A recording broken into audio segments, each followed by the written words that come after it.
When I was 21, I was broke and living in a small one-room apartment in the middle of a very cold winter, working on a construction job during the day. I usually couldn't afford to go out of my apartment in the evenings where at least it was warm, so I had a lot of time to think. One night, as I sat there at my small kitchen table, I had a great flash of awareness. It changed my life. I suddenly realized that everything that happened to me for the rest of my life was going to be up to me. No one else was ever going to help me. No one was coming to the rescue. I was thousands of miles from home where I'd grown up and had no intentions of going back for a long time. I saw clearly at that moment that if anything in my life were going to change, it would have to begin with me. If I didn't change, nothing else would change. I was responsible. I still remember that moment. It was like a first parachute jump. It was both scary and exhilarating. There I was, standing on the edge of life, and I decided to jump. From that moment onward, I accepted that I was in charge of my life. I knew that if I wanted things to be different, I would have to be different. Everything was up to me. I later learned that when you accept complete responsibility for your life, you take the giant step from childhood to adulthood. Sadly enough, most people never do this. I've met countless men and women in their 40s and 50s who are still grumbling and complaining about earlier unhappy experiences and still blaming their problems on other people and circumstances. Many people are still angry about something that one of their parents did or did not do to or for them 20 or 30 or even 40 years ago. They are trapped in the past and they can't get free. The greatest enemies of success and happiness are negative emotions of all kinds. It is negative emotions that hold you down, tire you out, and take away all your joy in life. It is negative emotions from the beginning of time that have done more harm to individuals and societies than all the plagues of history.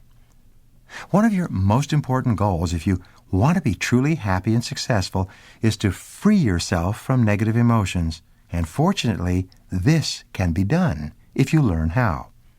The negative emotions of fear, self-pity, envy, jealousy, feelings of inferiority, and ultimately anger are mostly caused by 4 factors. Once you identify and remove these factors from your thinking, your negative emotions stop automatically. When your negative emotions stop, the positive emotions of love, peace, joy, hope, and enthusiasm flow in to replace them, and your whole life changes for the better, sometimes in a matter of minutes or even seconds. The first of the 4 root causes of negative emotions is justification. You can only be negative as long as you can justify to yourself and others that you are entitled to be angry or upset for some reason. This is why angry people are continually explaining and elaborating on the reasons for their negative feelings. However, if you cannot justify your negativity, you cannot be angry. For example, a person is laid off from a job due to a change in the economy and declining sales in the company. However, the individual is angry with his boss for this decision and justifies his anger by describing all the reasons why his being laid off was unfair. He can even get himself so incensed that he decides to sue or get even in some way. As long as he continues to justify his negative feelings toward his boss and the company, his negative emotions control him and absorb much of his life and energy. However, as soon as he says, "Well, I've been laid off. These things happen. It's not personal. People get laid off all the time. I guess I better get busy finding a new job," his negative emotions vanish. He becomes calm, clear, and focused on the goal and on the steps he can take to get back into the workforce. And as soon as he stops justifying, he becomes a more positive and effective person. The second cause of negative emotions is rationalization.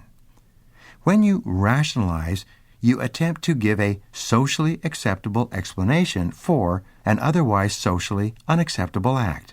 You rationalize to explain away or to put a favorable light on something that you have done that you feel bad or unhappy about. You excuse your behavior or actions by creating an explanation that sounds good, even though you know that you were an active agent in whatever occurred. You often create complex ways of putting yourself in the right by explaining that your behavior was really quite acceptable, all things considered. This rationalizing keeps your negative emotions alive. Rationalization and justification always require that you make someone or something else the source or cause of your problem. You cast yourself in the role of the victim, and you make the other person or organization into the oppressor or the bad guy. The third cause of negative emotions is an overconcern or hypersensitivity to the way that others treat you. For some people, their entire self-image is determined by the way others speak to them, talk to them, or about them, or even look at them.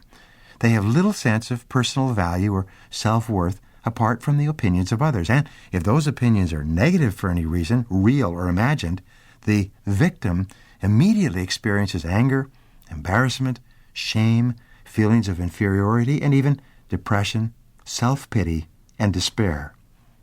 This explains why psychologists say that almost everything we do is to earn the respect of others, or at least to avoid losing their respect. The fourth cause of negative emotions, and the worst of all, is blaming. When I draw the negative emotions tree in my seminars, I illustrate the trunk of the tree as the propensity to blame other people for our problems.